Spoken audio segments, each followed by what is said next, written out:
Aquí empieza Análisis Digital, el podcast donde aprenderás a hacer buen uso de las fuentes en medios digitales. Bienvenidos a un nuevo episodio de Análisis Digital. Soy Heidi Romero y hoy hablaremos de un tema esencial en los medios digitales. Se trata del buen uso de las fuentes. Debido a que vivimos en una sociedad digital y el rol activo que quieren los usuarios, los medios han perdido su autonomía y son los usuarios los que deciden cómo, cuándo, dónde y qué consumir, además de generar sus propios contenidos. Nos encontramos frente a un bombardeo constante de información que nos permite estar enterados del acontecer noticioso de manera inmediata desde cualquier parte del mundo. Por ello, es importante saber cómo citar y parafrasear esta información, ya sea por medio escrito o en un formato multimedia. A través de este episodio estaremos hablando de qué son las citas, para qué se usan, cómo citar y parafrasear las fuentes en texto escrito y en contenido multimedia.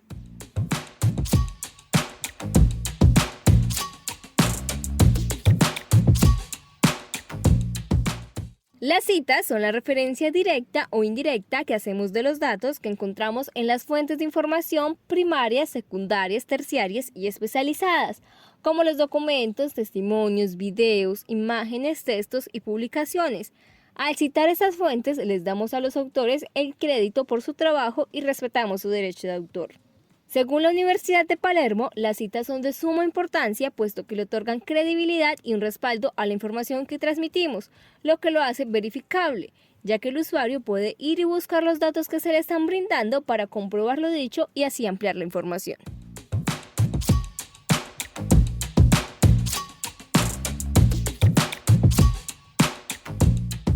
Ahora que entendemos lo que es una cita y la importancia de usarlas, es momento de hablar de cómo se cita en un texto escrito. Al momento de construir la noticia y queramos agregar información de una fuente como un testimonio, un boletín de prensa, una declaración en redes sociales, entre otras, la información debe ser exactamente lo que ha dicho la fuente y estar entrecomillada. Así lo recomienda un artículo de Fundeu. Si se quieren omitir palabras porque es redundante o no aporta al relato, en la cita debe ponerse puntos suspensivos entre paréntesis para que la audiencia sepa que se ha omitido la información.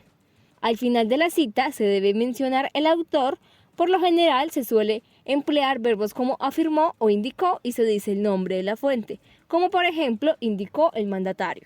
Ahora bien, si queremos citar contenido multimedia en nuestra redacción, debemos darle el crédito de donde lo hemos conseguido, además de poner el enlace directo a dicho contenido para que la audiencia pueda entrar a confirmar y ampliar la información.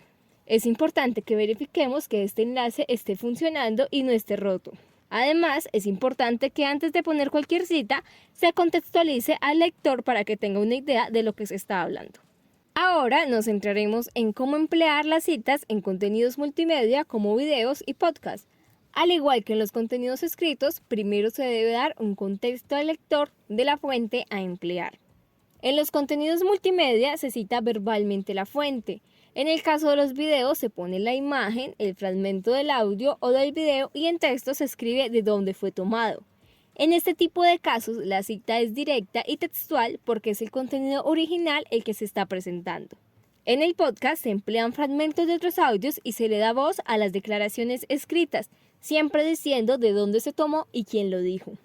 Además, en la descripción de las publicaciones donde es cargado el contenido multimedia, se emplean los enlaces directos de las fuentes utilizadas. Sigamos con la discusión de cómo citar en los medios digitales, pero no con palabras textuales, es decir, cuando se explica con nuestras propias palabras lo dicho, lo escrito, lo visto y lo oído por las fuentes de información, manteniendo siempre el significado original, es decir, cuando parafraseamos, según un artículo de Fundeu. De acuerdo con Sánchez, el parafraseo permite reunir y sintetizar la información de las fuentes, destacar los datos más relevantes, comparar y contrastar la información. En los textos escritos y en el contenido multimedia, el parafraseo se suele utilizar mencionando la fuente seguida de la información proporcionada por él.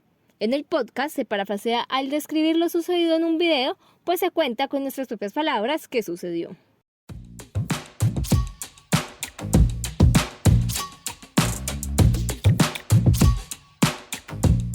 Estamos llegando al final de este episodio de Análisis Digital, donde abordamos las citas en los medios digitales y el buen uso de estas que nos permite tener mayor credibilidad con nuestra audiencia, permitirle al consumidor profundizar la información y reconocer los derechos de autor de las fuentes utilizadas. Ya vimos que sin importar el formato utilizado, siempre se debe citar la información. De esta forma contribuimos a la producción colectiva del conocimiento. Nos queda más que claro que tanto en contenidos escritos o multimedia se debe referenciar la información tomada de las fuentes, ya sea de manera textual o parafraseada, manteniendo la idea original. Pero también es importante que siempre le proporcionemos a nuestra audiencia el contenido directo a través de enlaces o con la publicación de los documentos, audios y entrevistas utilizadas y demás. Gracias por escucharnos. Espero hayas aprendido y disfrutado mucho con este episodio. Nos oímos en una próxima entrega. Hasta la próxima. Esto fue Análisis Digital, el podcast donde aprendes a hacer buen uso de las fuentes en medios digitales.